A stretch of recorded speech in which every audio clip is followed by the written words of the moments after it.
Bonjour Daniel, Boker Tov, et on ouvre ce premier journal par une page politique à propos des élections, avec en particulier le Likoud et la composition de sa liste électorale. Oui, Boker Tov, Ilana, le Likoud formera sa liste électorale lors d'élections primaires qui se tiendront le 10 août prochain, et de jour en jour on comprend que l'ex-premier ministre Binyamin Netanyahou a bel et bien l'intention de modifier considérablement cette liste et de la purger d'éventuels candidats qui auraient des antécédents judiciaires. En particulier, M. Netanyahou aspire en effet à voir entrer dans cette liste des candidats de la droite soft, et il a l'intention d'introduire certains de ces candidats dans la liste de manière arbitraire sans qu'ils aient besoin de se faire élire lors des primaires. Hier, la liste des candidats du Likoud à l'échelon national et à l'échelon des régions a été rendue publique. On y découvre que M. Netanyahou a usé de ses prérogatives pour permettre à une douzaine de candidats de se présenter alors qu'ils n'étaient pas au Likoud depuis suffisamment de temps, comme l'exige la constitution du grand parti de droite.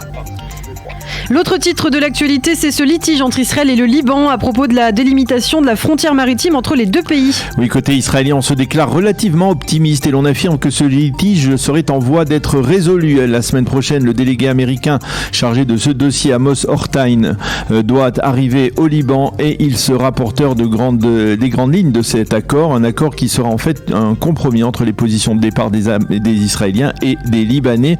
Ceci étant, les services de sécurité israéliens de la plateforme gazière Karish ont amplifié la protection du site après le discours prononcé avant-hier soir par le leader du Hezbollah, Hassan Nasrallah, à l'occasion du 40e anniversaire du mouvement chiite. Dans ce discours, Nasrallah avait menacé de s'en prendre directement à la plateforme, comme cela a été déjà le cas il y a de cela plusieurs semaines.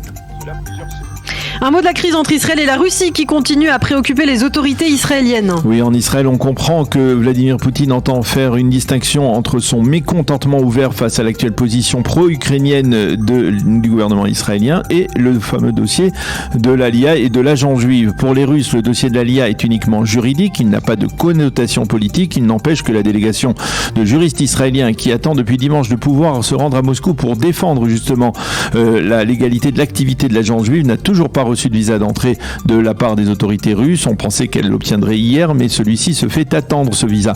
Ceci étant, hier soir, le chef de l'opposition, Binyamin Netanyahou, a dénoncé ce qu'il a appelé, je cite, l'amateurisme de Yair Lapid dans la gestion de la crise avec Moscou. Selon M. Netanyahou, cet amateurisme pourrait affecter la sécurité de l'État d'Israël si la crise devait se prolonger. En revanche, une coopération au beau fixe entre Israël et le Maroc qui ont ratifié hier un accord de coopération juridique. Oui, on peut le dire, effectivement, un accord qui a été signé conjointement par les ministres israéliens et marocains de la justice, Guidon Sar et Abdellatif Ouabi. Il inclut une coopération accrue sur les plans judiciaires, une amélioration des systèmes informatiques de ces ministères et un partage d'expertise. Les deux parties ont également décidé de lutter ensemble contre le crime organisé et contre le terrorisme. Johnson. Oui, effectivement, selon l'entourage de Yair Lapid, la conversation entre les deux hommes a été chaleureuse et amicale. Lapid a remercié Johnson pour son soutien inconditionnel à Israël durant son mandat.